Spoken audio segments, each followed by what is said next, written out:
広いですね。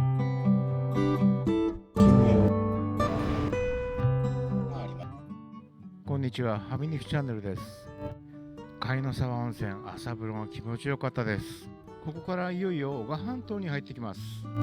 何度も観光で訪れている場所ですが、今回はどんな景色が待ってるんでしょうか。楽しみです。ここもお風呂があるんだ。で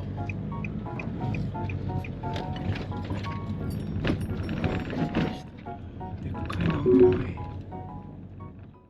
県内の公共入浴施設では最大級の規模、アルカリ性単純温泉の和洋2種類の浴槽や露天風呂、ジャグジーやサウナ、さらに漫画コーナーなど多彩な楽しみ方に対応。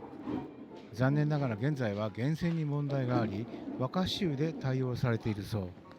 昔のコメントを見ると茶褐色のいいお湯と書いてありました。早く復旧するといいですね。野菜や食材も豊富に揃っています。男鹿に行く前の準備にはいいかも。こっちは道の駅なんだな。道の駅天王から国道101号線を北上していくと、男鹿に来たなという感じがしますよね。まさに男鹿の象徴という感じです。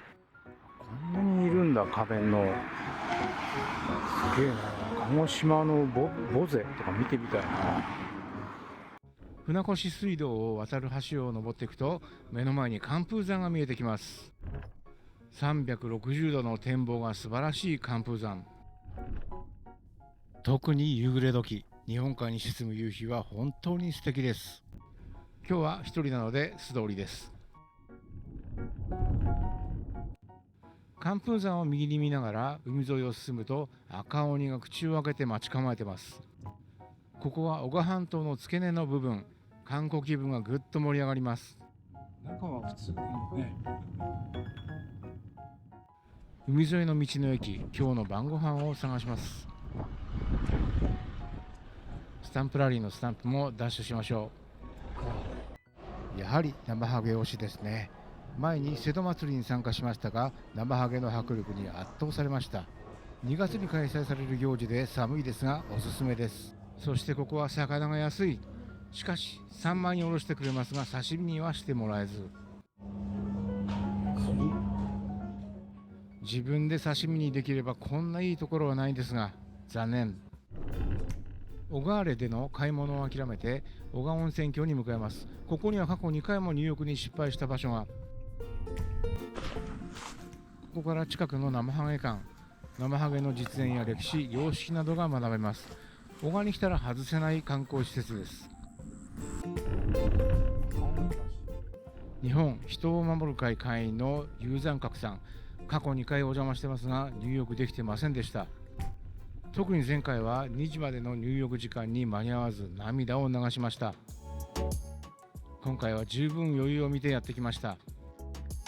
前回は入れなかったんだな。また入れないの？ちゃんと電話で確認してからお邪魔するべきですね。雄山閣はナマハゲに代表される民族文化や入道崎寒風山などの観光拠点として、また世界遺産白神山地への足がかりとしても利用できる場所に位置し、男鹿温泉郷の正統和風旅館として人気を博しています。泉質はナトリウム塩化物泉 54.4 度 pH7.5 源泉かけ流し。生ハゲの口から放出される湯は成分が濃く、湯の花が浴槽脇に段々畑のように積み重なっていきます。次回は電話してから出かけます。一応聞くだけ聞いてみようと中に入ってみましたが、忙しい時間帯なのか誰もおらず、邪魔しても悪いかと思い何も聞かずに出てきました。電話してから来ればいいんだな。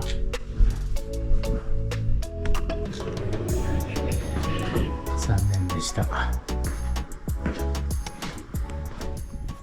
料理も僕は独特のグルメが味わえるようです。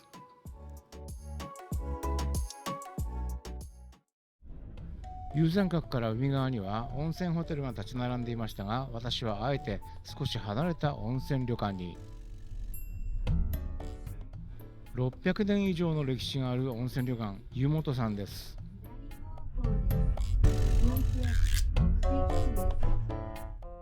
真言宗の古文書にも登場し、江戸時代には秋田藩主が訪れるなど湯治場として栄え、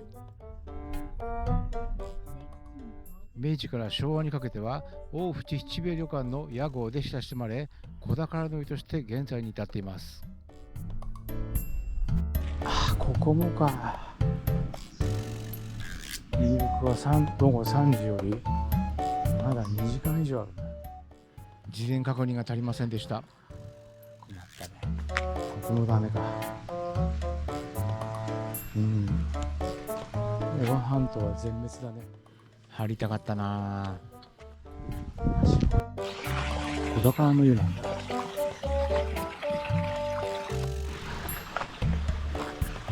どうも男鹿半島に嫌われてるな。昔は団体客が多く活気がありましたが、今では昔のようなにぎわいがなくなったという口コミを見ましたが、それでも立派なホテルが営業しており、温泉街らしい風情が残ってます。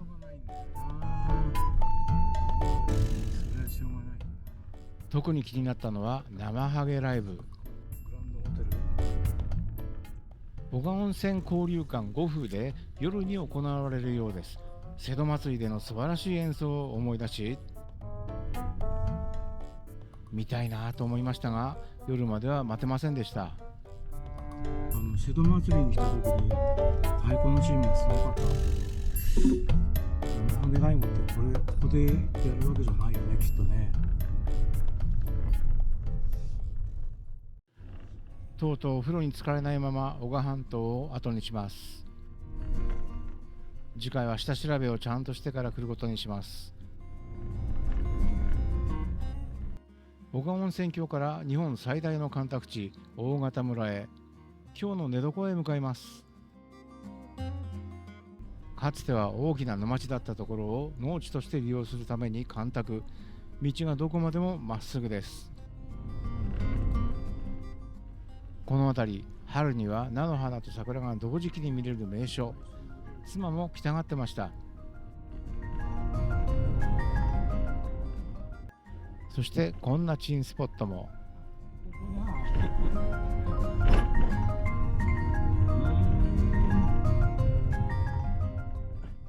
日本一小さい山、大型富士です。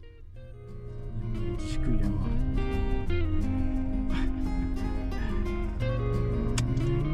こんなジャングルジムなんだよな。道の駅でキャンプ場の申し込みをします。干潟博物館の中で、キャンプ場の予約をしました。寒くなってきてあんまり利用者がいないそうです。確かに誰もいなさそうです。トラックが休憩しているのみですね。申請だけで泊まれる無料のキャンプ場。少し車で移動すればコンビニやスタンドもあります。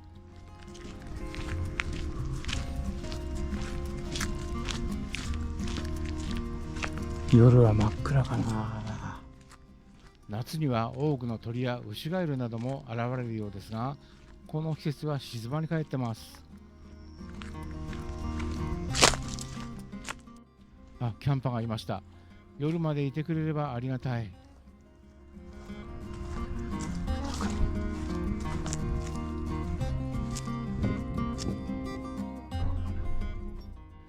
結局誰もいなくなり、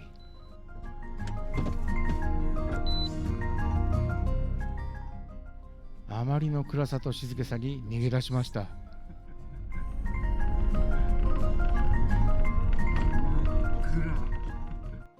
近くの道の駅まで逃走して晩ご飯です。ここがなんとジャズが流れるおしゃれな空間があります。セブンイレブンの冷凍鍋焼きうどん、美味しかった。いただきます。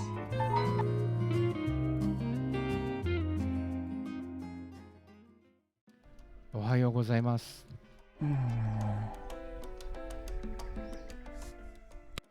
朝風呂をいただきましょう。大型村には共同浴場が数軒あって、どこも早朝から営業しています。ポルダー型の湯の源泉は500年前の海水と腐食質からなるモール温泉。モールとはドイツ語で腐食質のことです。地下深くに堆積した植物の有機物を多く含む泉質。琥珀色で若干鼻にツーンとくる感じの香りです。朝6時から営業していて、入浴料は500円。近くにあったら毎日来てしまいそうです。琥珀色のモール温泉は厚めとぬるめの浴槽があり、ジェットバスや白湯、サウナまで揃っています。朝6時半から朝定食の提供、11時からはランチ、夜には宴会もできるそう。温泉でした。入り口でくじ引きをやってて、一番最低の賞でコーヒー牛乳1本もらいました。いや、入浴料500円でこれもらったら、400円以下だよな、安。そしてまたまっすぐの道。干拓地の道はどこまでもまっすぐで飽きるほどです。先ほどのポルター型の湯から 6km ほど北に行ったところに別の入浴施設があります。この辺りの温泉の名前は個性的ですね。由来は調べても分かりませんでした。ここも茶褐色の湯ですが、モール泉ではなくナトリウム塩化物強塩泉と記載されています。朝6時からの営業で入浴料500円、食事や宴会も可能。あちらの温泉とライバルなんでしょうか。ここはキャンプ場がある浜辺から近く、釣りやキャンプで訪れた方がいらっしゃるようですね。口コミではサウナの評判が良かったようです。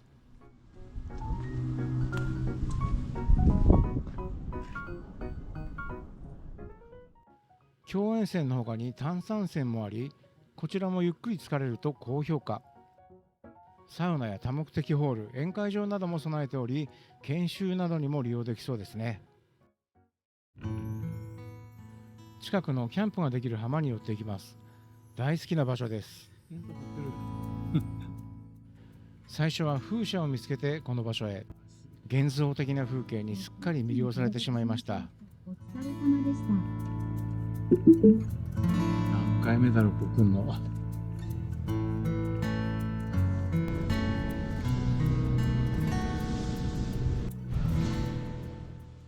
この日はたくさんの釣り人で賑わっていました。少し東へ向かいます。貨物列車、久しぶりに見ました。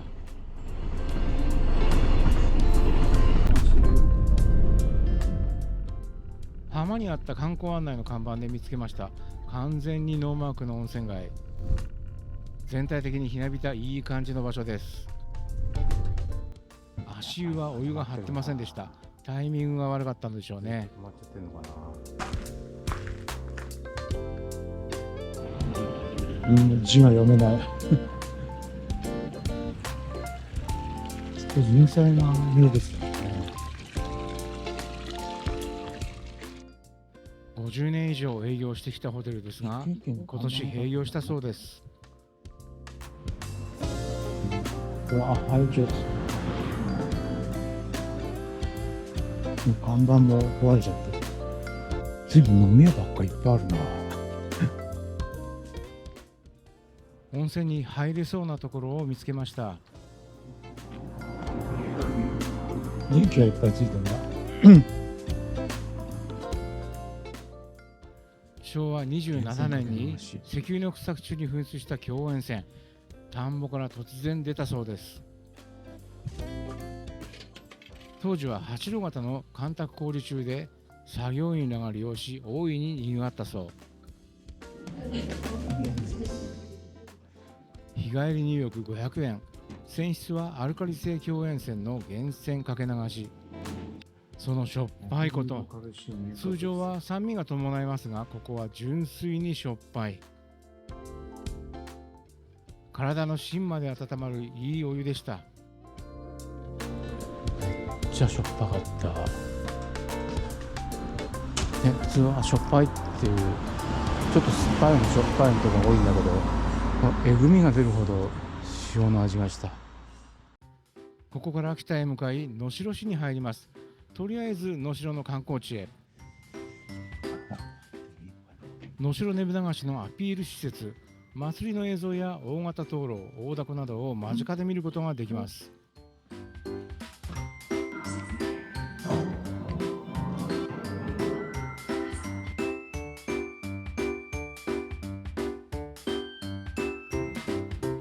ここも熊が出んの？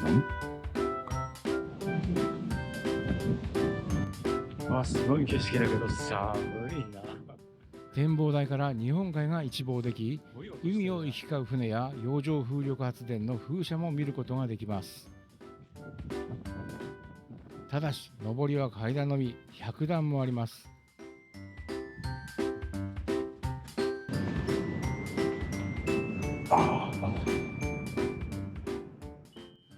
今日は天気がいまいちですね。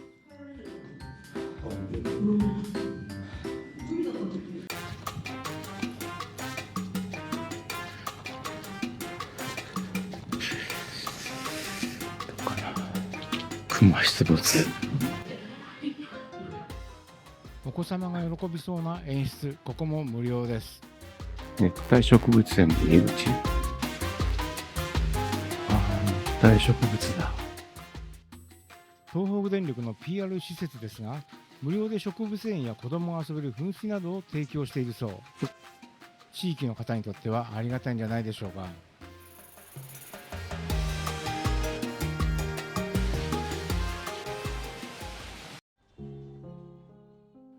地方の寂れた商店街といった雰囲気。能代バスケミュージアムが近くですが、私の目的は歴史的建造物の見学。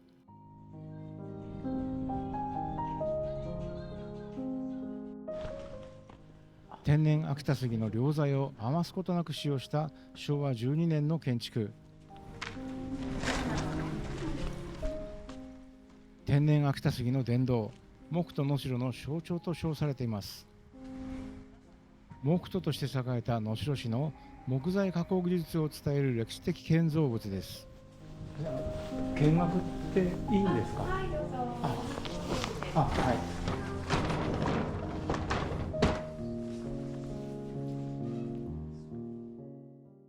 丁寧に解説してくださる方が一緒に回ってくれました。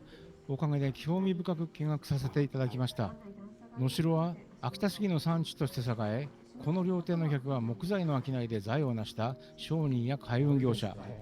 天井の板は秋田杉の一枚板。今ではもう入手不可能ということでした。金額にして数億円にもなるとか。これ9メーターあるんですけども、こういう板も取れない。そうでしょう取れない。ね。細かい細工なども当時の最高の技術が用いられており、当時の隆盛が伺えます。建具や畳なども特注のものが多く、今では交換もままならないそうです。そうですね、個人です。個人で、はい。その人も来る人もそして2階の大広間。今日愛媛からお客さんが来るので、うわ今ランチのもう準備が。なるほど。すごいな。はい。うわこれは広いですね。予約すれば食事もいただけるようですが、日中のみ。夜は酔って壊されるのが怖いそうです。ないですね。ないですよ。寝れないですよ。はい。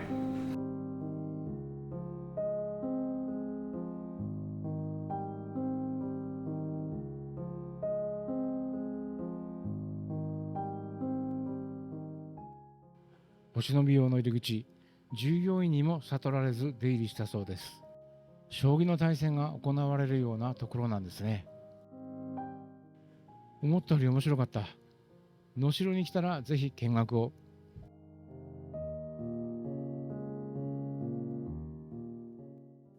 今日の寝床も無料キャンプ場。管理人さんに一声かければ OK だそうです。管理人さんは陽気にどうぞと言ってくれました。案内板には奥に施設がありそうなので奥に行ってみましたが、なんかの間違いだった。これは間違いだよな。でも U ターンできないぞ。こ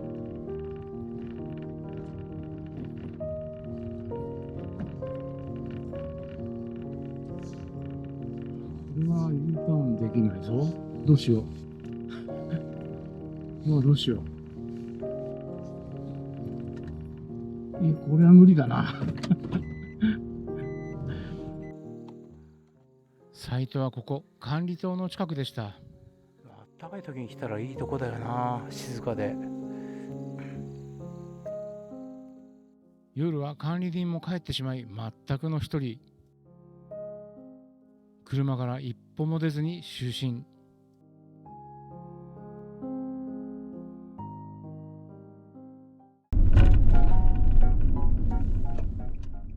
山の中で一人って本当に怖い。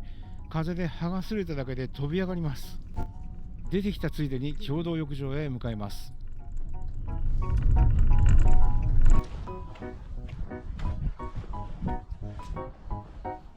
ゆうちゃん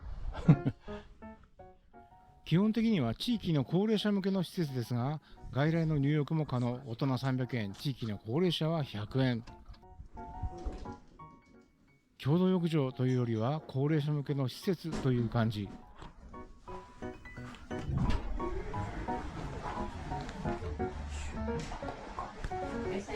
あ、ここってお風呂入れるんですか？お風呂入れるんですか？入ります。あ、お風呂しか入りません。これがトロットロのいいお湯、びっくりしました。マッサージチェアも気持ちよかった。1回100円。というところでした。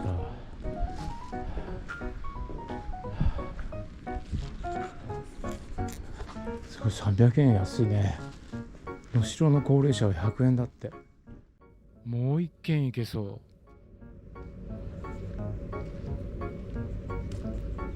う。笹波温泉。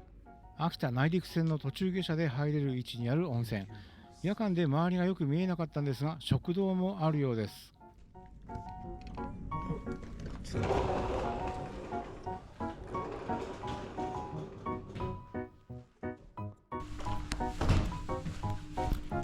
いません。呼びかけても返事がない。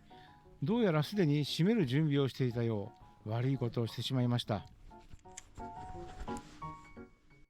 いいよいいよと言ってくれましたが、急いで入浴。閉める準備だもんな。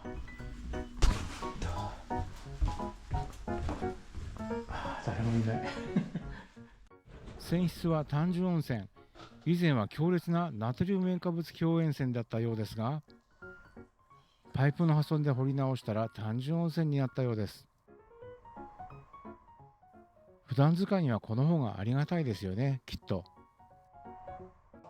お風呂から上がったら気さくに話しかけてくれました。助かりました。釣りの人よく見える。釣り。それでここに来るんだ。マス釣りとか、ああ、なアるほど。ユとか。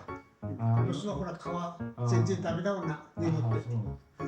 真っ暗でね、今は何もわかんないから。いや、寒くてね、朝も寒くなったら急に来たもの。いや、もう助かりでもましたよ。住んでるよまた1ヶ月あったかいあったかいって書いてあるけど、そうですよね。全然違うな。ありがとうございました。お風呂さんにすみませんでした。気をつけて。ギリギリにお邪魔した。準備中になった。今のところ400円でした。この辺安いね。次回は北秋田市から大館市に入ってきます。